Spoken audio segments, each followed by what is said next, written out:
श्री महाप्रज्ञ गुरवे नमः। जिसके सांसों में रहता है शाश्वत शांति का स्पंदन, उस महाप्रज्ञ को वंदन, उस महाप्रज्ञ को वंदन। सत्य अहिंसा अनेकांत को अर्पित जिसका तन मन, उस महाप्रज्ञ को वंदन, उस महाप्रज्ञ को वंदन। जिसके सांसों में रहता है शाश्वत शांति का स्पंदन, उस महाप्रज्ञ को वंदन, उस महाप्रज्ञ को वंदन।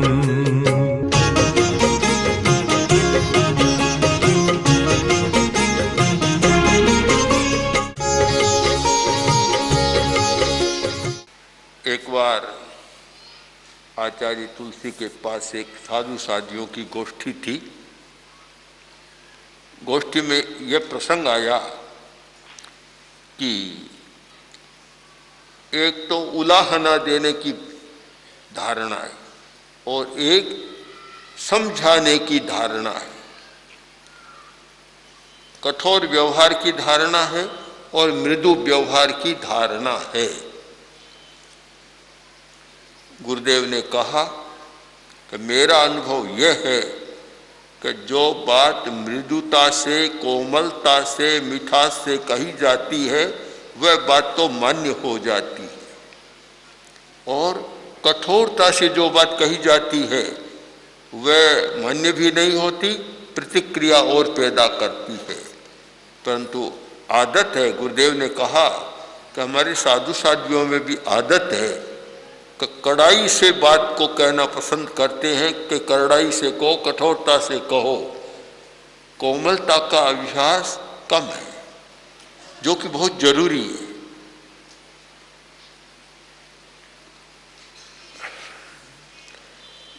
मृदु भाषा, मृदु वचन, यह विनम्रता का बहुत बड़ा सूत्र है। हमारी वाणी में मृदुता हो, एक शिष्टता भी है, शालीनता भी है, और कहने का तरीके का विकास भी है।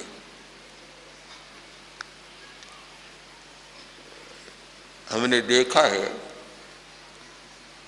कि जोधपुर के लोग, अब पता नहीं पहले की बात कर रहा हूँ, आज 60-70 वर्ष पहले की, जो हमने देखा है कि आपस में लड़ते तो भी ओछी जबान नहीं कहते, लड़ते तो भी कहते आप साहब यूं क्यों कर फरमाओ छो। लड़ाई तो हो रही है, पर यह नहीं कहता तू मूर्ख है, गधा है, कैसे बोल रहे है, आप साहब यूं क्यों कर फरमाओ छो। अब वहां आवेश थोड़ा कम हो जाता, आवेश को उद्दीप्त होने का मौका नहीं मिलता, और कड़वी जबान आएगी तो वह आग में पूला डालने वाली बात है कि आग और भभक उठेगी। और मृदुता का प्रयोग है तो वह आग में पानी डालने जैसी बात है कि आग शांत होगी। अगर हम अभ्यास कर सके तो पहला प्रयोग है वाचिक विनम्रता, मृदुता का, और वह यह है कि एक संकल्प का प्रयोग। इसमें संकल्प का प्रयोग बहुत काम देता है। क्रमिक अभ्यास करें कि मैं 1 महीने तक कोई भी कटु वचन का प्रयोग नहीं करूंगा। एक संकल्प हो गया। संकल्प है तो संकल्प के साथ जागरूकता बढ़ती है, सावधानी बढ़ती है, और वह सावधान रहता है कि मेरे मुंह से कोई भी कटु शब्द न निकले। अगर 1 महीना सद गया तो फिर 2 महीने का, 4 महीने का, फिर 1 वर्ष का। 1 वर्ष तक जिसने अभ्यास कर लिया वह तो फिर उसका जीवन का व्रत बन जाएगा। पहला हम संकल्प का प्रयोग करें और उसके साथ कुछ साहित्य भी पढ़ें कि मृदुता के द्वारा कैसे कैसे कार्य सिद्ध होता है।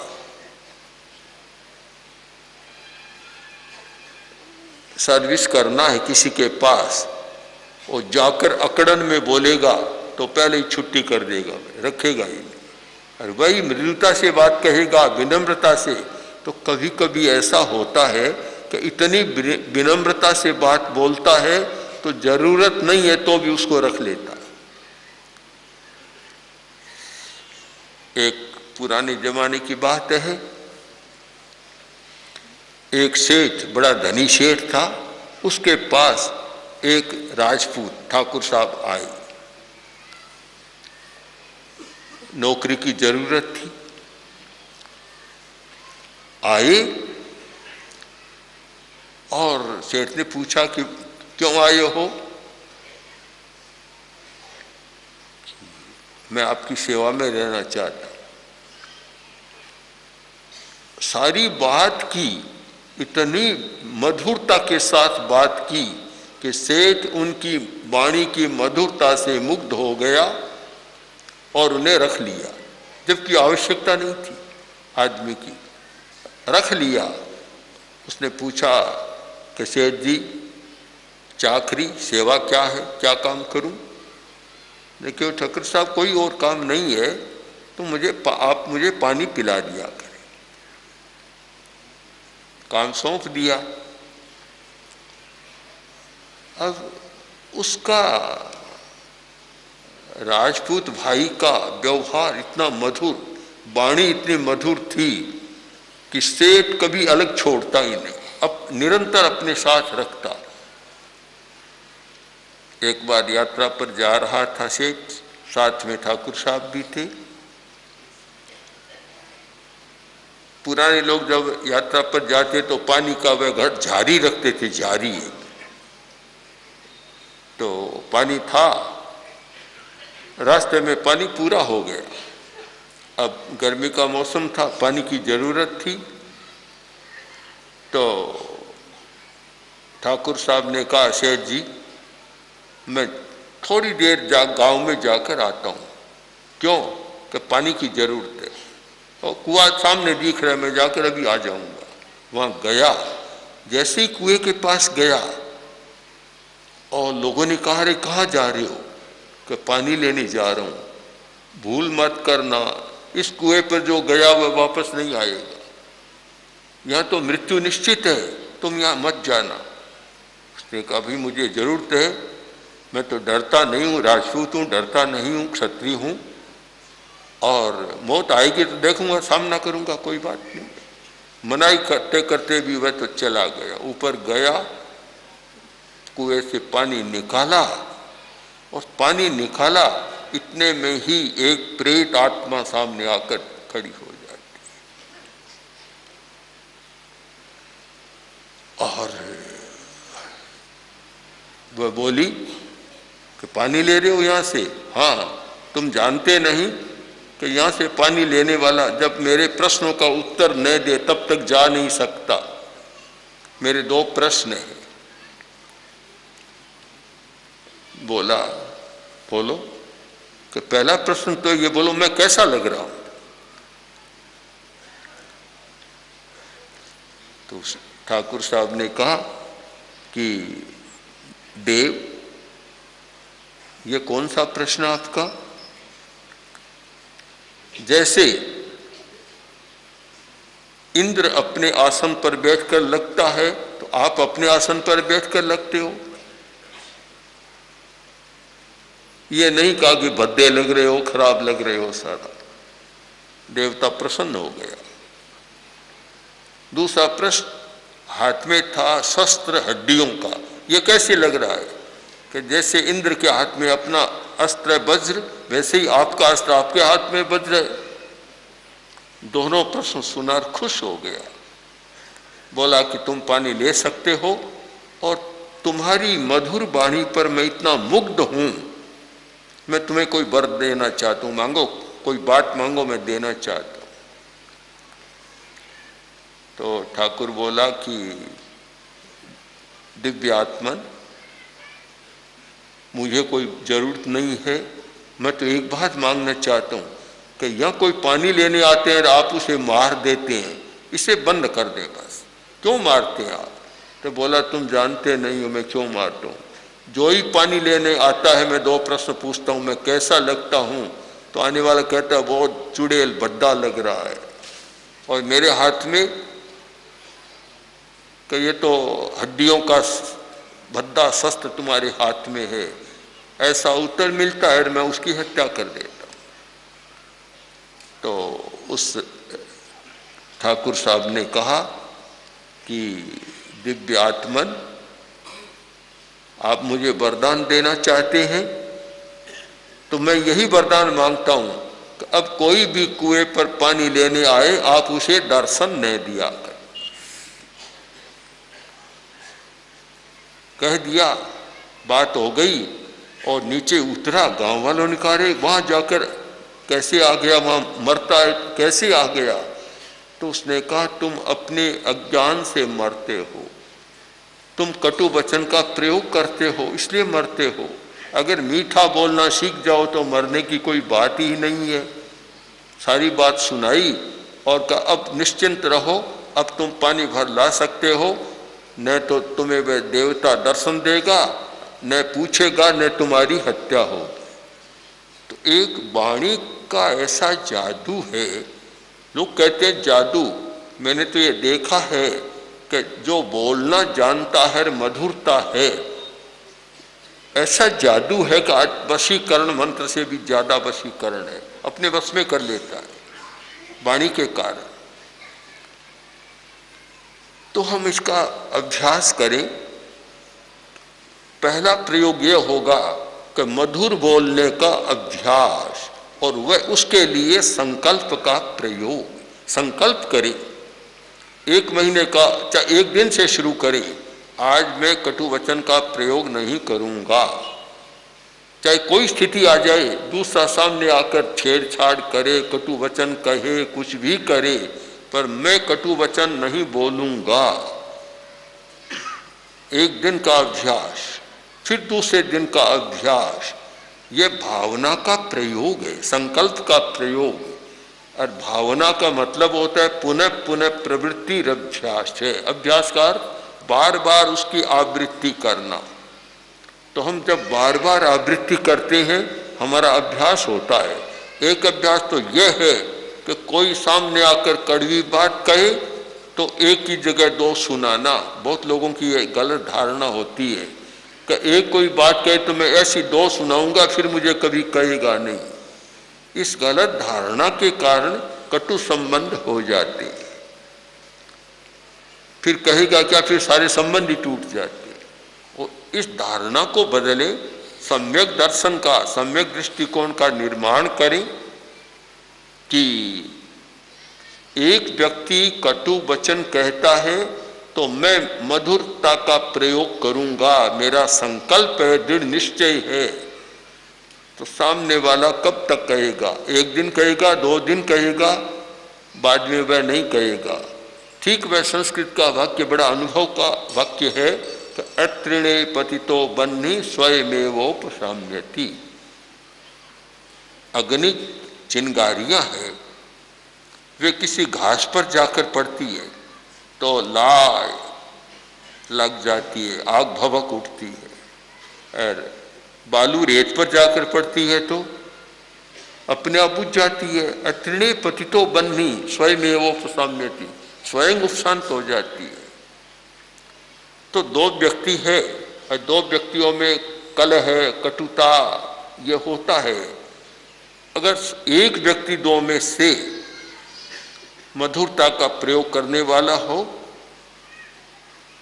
तो फिर वह आग भभकेगी नहीं, अपने आप शांत हो जाएगी और फिर तो अपने आप वातावरण भी बदल जाएगा। कहानी की तो लंबी बात है, पर संक्षेप में इतना है कि वह सेठ की बेटी जब कटु बोलती थी सारा ससुराल का वातावरण गर्मा गया। और जब उसने मधुर बोलना सीख लिया और कोई कहे तो हाथ जोड़कर नमस्कार मंत्र का पाठ करना शुरू कर दिया, सारा घर का वातावरण बदल गया। पहले जब गई पिता ने पूछा कि तुम्हारा ससुर कैसा है, कि क्या पूछते हैं, डाकिया बना बनाया। जब और बहुत बातें पूछा पति के, पति तो यमदूत है।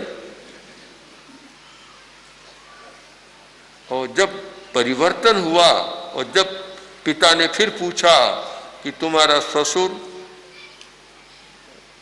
क्या पूछते हैं आप, आपसे भी ज्यादा अच्छा है पति, तो पति तो बना बनाया देवता है, देवता है। अब ये अनुभूति में अंतर क्यों आया? एक ही व्यक्ति की अनुभूति है। एक उस युवती ने पहले तो ससुर को डाकी बतलाया और पति को यमदूत बतलाया, और उसी ने जब अपना परिवर्तन कर लिया तो फिर ससुर को तो पिता से भी अच्छा और पति को देवता बना दिया।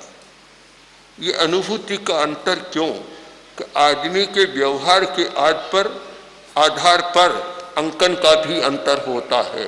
अपना व्यवहार अच्छा नहीं था तो उसे सब खराब लग रहे थे, और जब अपना व्यवहार उपशांत हो गया तो सब अच्छा लगने लग गया।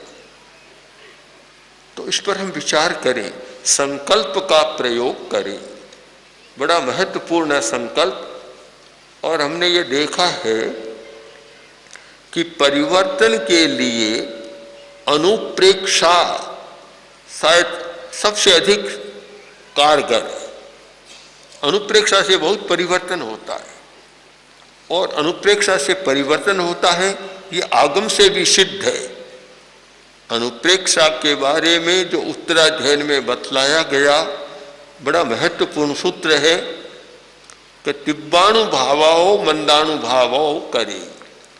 जो कर्म उदय में आने वाला है, चाहे क्रोध का, अहंकार का, और भी कोई कर्म उदय में आने वाला है और उसका विपाक तीव्र है, तीव्र विपाक के साथ वह उदय में आएगा। किंतु जब अनुप्रेक्षा का प्रयोग किया, मंदानुभाव, उसका अनुभव मंद हो जाएगा। उदाहरण ले लें कि अहंकार, अब अहंकार का उदय होने वाला है, कर्म उदय में आ रहा है, उस समय अहंकार में वह ऐसा व्यवहार करता है कि दूसरों में प्रतिक्रिया पैदा कर देता है और दूसरों के लिए अप्रिय भी बन जाता है। और जब विनम्र मधुरता की या मृदुता की अनुप्रेक्षा की, विनम्रता की अनुप्रेक्षा की, अनुप्रेक्षा करते करते जो तीव्र उदय में आने वाला कर्म था उसको मंद बना दिया, उसके अनुभव को, विपाक को मंद बना दिया। अब वह कोई भी समस्या पैदा नहीं कर रहा है। तीव्र कर्म का तीव्र उदय समस्या पैदा करता है और मंद होता है तो आता है चला जाता है, कोई समस्या पैदा नहीं करता। प्रदेशोदय में कर्म आते रहते हैं पर कोई समस्या पैदा नहीं करते, और विपाकोदय में आते हैं तो बहुत समस्या पैदा करते हैं। तो ये तीव्र को मंद बनाने की प्रक्रिया, उसका प्रयोग हमें सीखना चाहिए कि हम तीव्र को मंद कैसे कर सके। चाहे क्रोध तीव्र है, अहंकार तीव्र है, माया कपट का भाव तीव्र है, लोभ तीव्र है, ये तीव्र है, ये सब समस्या पैदा करने वाले, शरीर की समस्या भी, मानसिक समस्या भी, और भी समस्या पैदा करने वाले हैं, व्यवहार को भी कटु बनाने वाले हैं। और जब इनका हम मंदीकरण कर देते, अनुप्रेक्षा के द्वारा मंद बना देते हैं, उनकी तीव्रता नष्ट हो जाती है।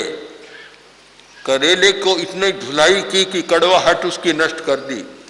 आदमी सीधा करेला नहीं खा सकता, पर कड़वाहट को कम कर दिया तो अच्छी तरह खा सकता है। अगर कोई पारद को सीधा खा जाए तो मौत, पारद तो जहर है, अगर सीधा खा जाए तो मृत्यु हो जाती है। और पारद का भी जब शोधन कर देते हैं तो पारद अमृत बन जाता है। और आयुर्वेद में तो पारद का बड़ा महत्व है। रस, सारा रस का मतलब ही पारद है, रसायन सारे पारद के आधार पर। तो पारद तो जिलाने वाला है, चिर आयु बनाने वाला, शक्ति देने वाला, पर कब पारद का शोधन हो जाए। क्या हम ऐसा कर सकते हैं कि क्रोध का भी शोधन कर ले? जिससे क्रोध की तीव्रता समाप्त हो जाए, अहंकार का भी शोधन कर ले, उसकी तीव्रता समाप्त हो जाए, तो फिर अपने आप विनम्रता का विकास होगा। और उसके शोधन के लिए एक सबसे बड़ा शक्तिशाली उपाय है अनुप्रेक्षा, विनम्रता की अनुप्रेक्षा, मृदुता की अनुप्रेक्षा, कंठ को शिथिल करना। जो व्यक्ति कंठ को शिथिल करना जानता है उसका मन भी बहुत अच्छा एकाग्र होता है, क्योंकि स्वर यंत्र यहाँ है और स्वर यंत्र ही सारी चंचलता पैदा करने वाला है। स्वर यंत्र से भाषा, चाहे आप बोले मत, किंतु स्वर यंत्र में तो भाषा का कार्य हो रहा है। अनेक परीक्षणों के बाद भी, वैज्ञानिक परीक्षणों के बाद भी यह पता चला तो एक आदमी सपना लेता है तो भी स्वर यंत्र सक्रिय हो जाता है। भाषा का कोई भी प्रयोग है वह स्वर यंत्र की सक्रियता के बिना नहीं होगा। न बोलना, यह मौन तो बहुत स्थूल बात है। वास्तव में मौन का अर्थ क्या है कि स्वर यंत्र को शिथिल कर देना, कंठ का कायोत्सर्ग करना। वास्तविक मौन तो यह है, बोलो मत और मन में इतना सोच रहा है तो आपका स्वर यंत्र तो काम कर रहा है, भाषा काम कर रही है, तनाव भी पैदा हो रहा है। तो फिर कायोत्सर्ग का लाभ कहाँ हुआ, मौन का भी लाभ कहाँ हुआ। मौन करने वाले भी ध्यान दें, जिस दिन मौन करे या जिस घंटा मौन करे, जिस समय मौन करे, तो साथ साथ में ध्यान भी कंठ पर कर ले, कंठ का कायोत्सर्ग करे, तो इतना बढ़िया मौन होगा, ध्यान भी हो जाएगा और मौन भी हो जाएगा। और मौन तो कर लिया और दुनिया भर की तो बातें सोचते रहो, और नहीं बोलना है तो लिख कर बताते रहो, काम तो पूरा हो गया, क्या फर्क पड़ा। केवल होठों का, वाणी का व्यवहार नहीं हुआ और तो काम पूरा हो रहा है सारा। तो इसलिए कंठ का कायोत्सर्ग ये एक बहुत महत्वपूर्ण उपाय है। और आवेश को शांत करने के लिए, अहंकार को शांत करने के लिए बड़ा सुंदर उपाय है, क्योंकि अहंकार की अभिव्यक्ति कहाँ होती है। अहंकार ये कहते हैं ना, अकड़ कर, सिर नहीं झुकेगा, एकदम अकड़ गया, और अहंकार में होता है तो और ऐसे अकड़ा लेता है। ये अकड़न सारी गले में पैदा होती है, कंठ में पैदा होती है। और विनम्र और मधुर और मृदु बनना है तो कंठ को ही लचीला बनाना होगा। विशुद्धि केंद्र का ध्यान इसके लिए बहुत उत्तम उपाय है। तो अहंकार विलय कहो, चाहे अहंकार की तीव्रता को कम करना। अहंकार ऐसे तो वीतराग नहीं होता, जो वीतराग ने अहंकार तो होता है। विलय का मतलब यह है कि उसकी तीव्रता को हमने कम कर दिया। जब तीव्रता कम हो गई तो शांति हो गई। बस तीव्रता को कम करना है, इस कड़वाहट को कम करना है, इसकी धुलाई करना है, साफ हो जाए। तो उसके लिए कायोत्सर्ग, दीर्घ श्वास का प्रयोग ये तो है ही, किंतु विशुद्धि केंद्र का ध्यान, और वह भी जो अभी विधि बतलाई गई, उस विधि से ध्यान, संकल्प, लक्ष्य के प्रति जागरूकता, और फिर अनुप्रेक्षा का प्रयोग। यह एक ऐसा प्रयोग है जिसके द्वारा उद्दंडता, उच्छृंखलता, अहंकार की भाषा, कड़वी भाषा, उद्दंड भाषा, इन सब का परिष्कार किया जा सकता है, इनकी तीव्रता को कम किया जा सकता है। वे सब ध्यान दें कि वृत्ति का परिष्कार करने की प्रक्रिया को जान लें। कोरा ध्यान करना ये तो साधन है ध्यान तो। आखिर ध्यान क्यों करते हैं, कोई लक्ष्य बनाना होगा, और लक्ष्य बनाकर जिस वृत्ति का परिष्कार करना है उसकी प्रक्रिया को समझना है, और उस प्रक्रिया को समझकर जो जो तीव्रताएं हैं, चाहे क्रोध की, अहंकार की, लोभ की, उनकी तीव्रता को मंद कर देना। अनुप्रेक्षा के द्वारा इस प्रक्रिया से चले तो हम एक संतुलित व्यक्तित्व का निर्माण कर सकते हैं, अपनी वृत्तियों का परिष्कार कर सकते हैं, और तब तीव्रता को कम कर और मंद होने के साथ शिष्ट आचार, शिष्ट व्यवहार, शिष्ट वाणी, एक अच्छे व्यक्तित्व का निर्माण कर सकते हैं। ओम नारायण। ओम श्री महाप्रज्ञ गुरवे नमः। गुरवे नमः, गुरवे नमः। श्री महाप्रज्ञ गुरवे नमः। ओम श्री महाप्रज्ञ गुरवे नमः। ओम श्री महाप्रज्ञ गुरवे